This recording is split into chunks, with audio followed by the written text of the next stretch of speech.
ಇರೋ ನಾಯಕರು ಇವತ್ತಿನ ಸಭೆಯಿಂದ ಕೂಡ ಅಂತರ ಕಾಯ್ದುಕೊಂಡಿರೋದು ದಿಗಿಲುಂಟು ಮಾಡಿದೆ. ಎರಡು ಮಾತಿಲ್ಲ. ಮಾಜಿ ಸಚಿವ ಎಸ್ ಟಿ ಸೋಮಶೇಖರ್ ಅಂತೂ ಬಿಜೆಪಿ ಸಭೆಗೆ ಹೋಗೋ ಬದಲು ಸಿಎಂ ಜೊತೆ ಸಿಎಂ ಕಾರ್ನಲ್ಲೇ ಓಡಾಡ್ತಾ ಇದ್ರು. ಆದರೆ ಎಸ್ ಟಿ ಸೋಮಶೇಖರ್ ಬರದೇ ಇದ್ದದ್ದು ದೊಡ್ಡ ಸಮಸ್ಯೆ ಅಲ್ಲ. ಬರದೇ ಇದ್ದದ್ದು ಯಾವ ದೊಡ್ಡ ಸಮಸ್ಯೆ ಅಂದರೆ ಯಾರೆಲ್ಲ ಬಂದಿಲ್ಲ ಬಿಜೆಪಿ ರೆಬೆಲ್ಸ್. ಹೇಳ್ತೀನಿ ಕೇಳಿ.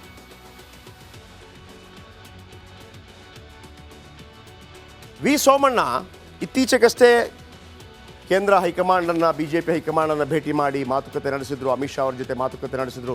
ನನಗೆ ಸಮಾಧಾನ ಆಗಿದೆ ಅಂತ ಹೇಳಿದರು. ನಾನು ಯಾವುದೇ ಲೋಕಸಭಾ ಚುನಾವಣೆಗೆ ನಿಲ್ಲೋದಿಲ್ಲಪ್ಪ, ನಾನು ರಾಜ್ಯಸಭಾ MP ಮಾಡಿ ಅಂತ ಕೇಳಿದರು. ಆದರೆ ಸೋಮಣ್ಣ ಬಂದಿಲ್ಲ.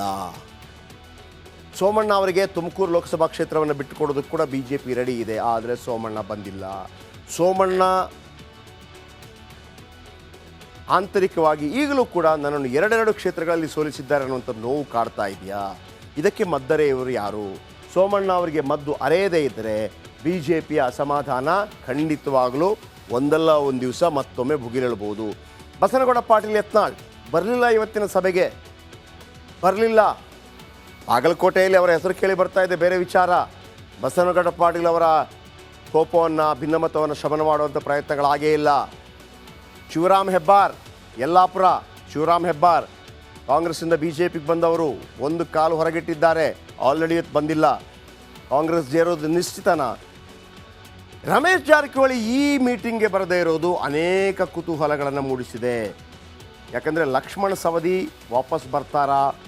ಆ ಕಾರಣಕ್ಕೋ ಲಕ್ಷ್ಮಣ ಸವದಿ ಮತ್ತು ರಮೇಶ್ ಜಾರಕಿಹೊಳಿ, ಅಥವಾ ರಮೇಶ್ ಜಾರಕಿಹೊಳಿ ಅವರನ್ನು ಮತ್ತೆ ಕಾಂಗ್ರೆಸ್ ಕರೆಸ್ಕೊಳ್ಳೋ ಪ್ರಯತ್ನಗಳಾಗ್ತಾ ಇದೆಯೋ ಗೊತ್ತಿಲ್ಲ. ರಮೇಶ್ ಜಾರಕಿಹೊಳಿ ಬರದೇ ಇರುವುದು, ಅವತ್ತು ಬಿಜೆಪಿ ರಾಜ್ಯಾಧ್ಯಕ್ಷರಾಗಿ ಆಯ್ಕೆಯಾದಂಥ ಸಂದರ್ಭದಲ್ಲಿ ಕಾರಲ್ಲಿ ಹೊರಗೆ ಹೋಗಿದ್ದು, ಇದೆಲ್ಲವೂ ಕೂಡ ಅನೇಕ ಅನುಮಾನಗಳಿಗೆ ಎಡೆ ಮಾಡಿಕೊಡ್ತಾ ಇದೆ. ಎಸ್ ಟಿ ಸೋಮಶೇಖರ್ ಬಹುತೇಕ ಕಾಂಗ್ರೆಸ್ಗೆ ಫಿಕ್ಸ್ ಆಗಿದ್ದಾರೆ. ಅವರು ಬಂದಿಲ್ಲ. ನಮಸ್ಕಾರ, ಕರ್ನಾಟಕ ಪ್ರೈಮ್ ಟೈಮ್ಗೆ ಸ್ವಾಗತ. ಕಳೆದ ವಿಧಾನಸಭಾ ಚುನಾವಣೆ ನೀವು ಗಮನಿಸಿದರೆ ಕಾಂಗ್ರೆಸ್ ಎಲ್ಲಕ್ಕಿಂತ ಮುಂದಿತ್ತು. ಆದಷ್ಟು ಬೇಗ ಕಾಂಗ್ರೆಸ್ ಅಭ್ಯರ್ಥಿಗಳನ್ನು ಕಣಕ್ಕಿಳಿಸಿತ್ತು ಮತ್ತು ಅಖಾಡಕ್ಕೆ ಕೂಡ ಧುಮುಕಿತ್ತು. ಆದರೆ ಯಾವತ್ತೂ ಕೂಡ ಬಿಜೆಪಿ ಅದನ್ನು ಮಾಡ್ತಾ ಇತ್ತು. ಕಳೆದ ವಿಧಾನಸಭಾ ಚುನಾವಣೆಯಲ್ಲಿ ನೋಡಿದರೆ ಬಿಜೆಪಿ ಬಹಳ ಸ್ಲೋ ಆಗಿತ್ತು, ಮೊಲ ಮತ್ತು ಆಮೆಯ ರೇಸ್ ಥರ ಆಗಿತ್ತು. ಆದರೆ ಲೋಕಸಭಾ ಚುನಾವಣೆಗೆ ಬಿಜೆಪಿ ಈಗಾಗಲೇ ಭರ್ಜರಿ ಸಿದ್ಧತೆ ಆರಂಭಿಸಿದೆ. 28 ಕ್ಷೇತ್ರಗಳ ಪೈಕಿ 28 ಕ್ಷೇತ್ರಗಳನ್ನು ಗೆಲ್ಲಬೇಕು ಅನ್ನುವಂಥ ಒಂದು ಹುಮ್ಮಸ್ಸಿನಿಂದ ಕಣಕ್ಕಿಳಿದಿದೆ. ರಾಜ್ಯ ರಾಜಕಾರಣಿ ಸಭೆ ನಡೆಸಿ ನ್ಯೂನತೆಗಳನ್ನು ಬಗೆಹರಿಸಿ ಗೆಲ್ಲೋ ಕುದುರೆಗಳನ್ನು ಆಯ್ಕೆ ಕೂಡ ಮಾಡಲಾಗಿದೆ. ಅಂದರೆ 28 ಕ್ಷೇತ್ರಗಳಿಗೆ ಒಂದು 8 ಕ್ಷೇತ್ರಗಳಿಗೆ ಪ್ರಾಬ್ಲಮೇ ಇಲ್ಲ. ಯಾರು ಈಗಿದ್ದಾರೆ ಅವರನ್ನೇ ಮುಂದುವರಿಸುವಂಥದ್ದು. ಉಳಿದ 20 ಕ್ಷೇತ್ರಗಳಿಗೆ 41 ಆಕಾಂಕ್ಷಿಗಳನ್ನು ಪಟ್ಟಿ ಮಾಡಿದೆ ಮತ್ತು ಉಳಿದ 28 ಕ್ಷೇತ್ರಗಳಿಗೆ ಉಸ್ತುವಾರಿಗಳನ್ನು ಕೂಡ ನೇಮಕ ಮಾಡಲಾಗಿದೆ. ಕಳೆದ ಬಾರಿ 25 ಸ್ಥಾನಗಳನ್ನು ಗೆದ್ದಿತ್ತು ಬಿಜೆಪಿ. ಈ ಬಾರಿ ಆ 3 ಯಾಕಪ್ಪ ಬಿಡಬೇಕು, 28ಕ್ಕೆ 28ನ್ನೇ ಗೆಲ್ಲಬೇಕು ಅನ್ನುವಂಥ ಒಂದು ಶಪಥವನ್ನು ಹಾಕ್ಕೊಂಡಿದೆ. ಇದರ ಜೊತೆಗೆ ಕೆಲವು ರೆಬೆಲ್ಗಳು ಇವತ್ತು ಕೂಡ ಬಂದಿಲ್ಲ. 4 ರಿಂದ 5 ಜನ ಬಿಜೆಪಿ ನಾಯಕರುಗಳು, ಅದು ಸೋಮಣ್ಣ ಇರ್ಬೋದು, ಬಸನಗೌಡ ಪಾಟೀಲ್ ಯತ್ನಾಳ್ ಇರ್ಬೋದು, ಇನ್ನಿತರ ಕೆಲವು ನಾಯಕರುಗಳು, ಎಸ್ ಟಿ ಸೋಮಶೇಖರ್ ಅವರು ಇರ್ಬೋದು, ರಮೇಶ್ ಜಾರಕಿಹೊಳಿ ಇರ್ಬೋದು, ಬಂದಿಲ್ಲ. ಇದರ ನಡುವೆ ಕೂಡ 28 ಕ್ಷೇತ್ರಗಳಿಗೆ ಉಸ್ತುವಾರಿ ಮತ್ತು 20 ಕ್ಷೇತ್ರಗಳಿಗೆ ಇಬ್ಬಿಬ್ಬರು ಅಭ್ಯರ್ಥಿಗಳನ್ನು ಕೂಡ ಆಕಾಂಕ್ಷಿಗಳನ್ನಾಗಿ ಒಂದು ರೀತಿಯಲ್ಲಿ ಚುನಾವಣಾ ಅಖಾಡಕ್ಕೆ ಧುಮುಕುವ ಎಲ್ಲ ರಿಹರ್ಸಲ್ಗಳನ್ನು ಬಿಜೆಪಿ ಮಾಡಿಕೊಂಡಿದೆ. ಇದರ ಬಗೆಗಿನ ಒಂದು ರಿಪೋರ್ಟ್ ಇಲ್ಲಿ.